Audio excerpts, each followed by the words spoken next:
നമ്മളിന്ന് ഡിസ്കസ് ചെയ്യാൻ പോകുന്ന Schrodinger's time independent wave equation. നമുക്കറിയാം ഡി ബ്രോഗ്ലീസ് വേവ് ലെന്ത് പ്രകാരം lambda is equal to h/mv. Okay, പാർട്ടിക്കിൾസിന് വേവ് പ്രോപ്പർട്ടീസ് ഉണ്ടെങ്കിൽ അത് എക്സ്പെക്റ്റഡ് ആണ്. There should be some sort of wave equation which describes the behaviour of the particle.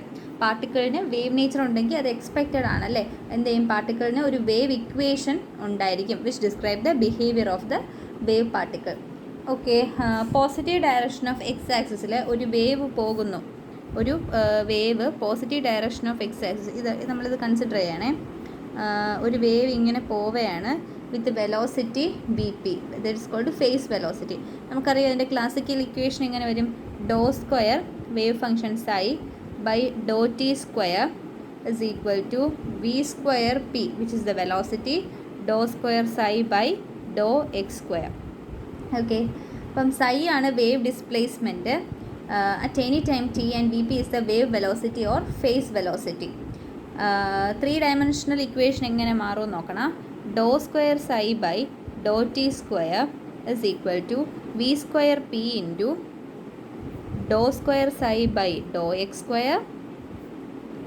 Okay, അങ്ങനെ ഇങ്ങനെ മാറി. നമ്മളിനി ഇതിൽ doe square by doe X square അല്ലെങ്കിൽ ഇതിൽ സൈ കോൺസ്റ്റൻ്റ് അല്ലേ. അപ്പോൾ ഞാൻ സൈനെ ഇറക്കുകയാണേ. അപ്പോൾ ഞാൻ ഇവിടെ നിന്ന് സൈനെ പുറത്തിറക്കിയിട്ടുണ്ട്. സൈനെ ഈ ഒരു ഇക്വേഷനിൽ ഈ ഒരു പോർഷന് പിന്നെ ഒരു ഫാക്ടറായിട്ട് മാറും. ലാപ്ലേസിയൻ ഓപ്പറേറ്റർ എന്ന് പറഞ്ഞാൽ ഓപ്പറേറ്ററായിട്ട് ഞാനതിനെ സബ്സ്റ്റിറ്റ്യൂട്ട് ചെയ്തു. അപ്പോൾ നമ്മുടെ ഇക്വേഷൻ ഒന്നുകൂടെ ചേഞ്ച് ആവും. അപ്പോൾ നമ്മുടെ ഇക്വേഷൻ ചേഞ്ച് ആയിട്ടുണ്ട്. ഈ ഡിഫറൻഷ്യൽ ഇക്വേഷൻ്റെ ഇനി നമ്മൾ ഇതൊരു ഡിഫറൻഷ്യൽ ഇക്വേഷൻ അല്ലേ, നമ്മൾ ഇനി ഇതിൻ്റെ സൊല്യൂഷൻ എഴുതുകയാണ്. Solution of the differential equation can be given as psi x y z t is equal to psi 0 x y z into e raised to minus I omega t. ഇവിടെ psi 0 എന്ന് പറഞ്ഞാൽ amplitude variable ആണ് which is a constant at a point in the space and it is independent of time. Amplitude variable ആണ്, constant ആണ്, independent of time. നമ്മൾ suffixes മാറ്റുകയാണ്. That is X Y Z ടിയും X Y ഇസഡും മാറ്റുമ്പോൾ എനിക്ക് കിട്ടും psi is equal to psi 0 into E raise to minus I omega t. Okay, psi 0 into E raise to minus I omega T. ഇനി differentiating the equation with respect to T. അപ്പം differentiate ചെയ്തു. ഇനി ഒന്നും കൂടെ differentiate ചെയ്യും. That is doe square psi by doe T square. ഒന്നുകൂടെ differentiate ചെയ്യാം. So നമുക്ക് ഇങ്ങനെ ഒരു ഇക്വേഷൻ കിട്ടും. Minus psi 0 omega square E raise to minus I omega T. നമ്മളിവിടെ എഴുതിയിട്ടുണ്ടായിരുന്നു omega is equal to psi 0 psi is equal to psi 0 into E raise to minus I omega T. ഇവിടെ നോക്കിക്കേ, psi 0 ഉണ്ട്, E raise to minus I omega T ഉണ്ട്. അപ്പോൾ equation change ചെയ്യാമല്ലോ.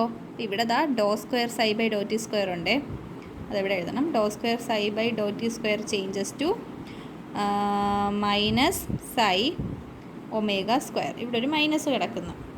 ഈ plus I into ഇവിടെ I square വരും. Plus I square ആണ്. ഐ സ്ക്വയർ എന്ന് പറഞ്ഞാൽ -1 അല്ലേ, അതിൻ്റെത്. ഓക്കെ ആണല്ലോ. അപ്പോൾ സൈ ഇൻറ്റു ഒമേഗ സ്ക്വയർ. ഈ ഇവിടെ ഇക്വേഷനുള്ള doe square psi by doe T square അല്ലേ നമ്മുടെ കിടക്കുന്നേ. അപ്പോൾ ദാ right hand sides will change to. അപ്പോൾ ഇക്വേഷൻ ഇങ്ങനെ മാറിയിട്ടുണ്ട്. ഞാൻ എന്ത് ചെയ്യുന്നു, ഇവിടെ ലാപ്ലേസിയൻ ഫാക്ടറിന് ലാപ്ലേസിയൻ ഓപ്പറേറ്ററും സൈയും ആക്കിയിട്ട് ഈ വി സ്ക്വയർ പീനെ ഇവിടെ കൊണ്ടുവന്നു. ഓക്കെ, നമുക്കറിയാം എന്താണ് omega. Omega is equal to 2π nu. ഇനി വേറൊരു ഇക്വേഷൻ വരും. 2π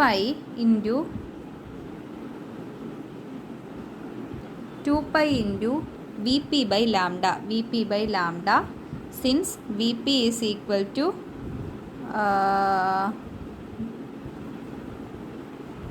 new lambda. V P is equal to nu lambda. Okay, അപ്പോൾ omega is equal to 2π nu equal to 2p V P by lambda. That is V P is equal to nu lambda. അപ്പോൾ എന്താവും, equations പഠിക്കുക. എന്നിട്ട് Laplacian operator psi is equal to നമ്മുടെ equation change ആവും. നമുക്കിപ്പോൾ കിടക്കുന്ന equation എന്താണ്, minus omega square psi is equal to V square p അല്ലേ.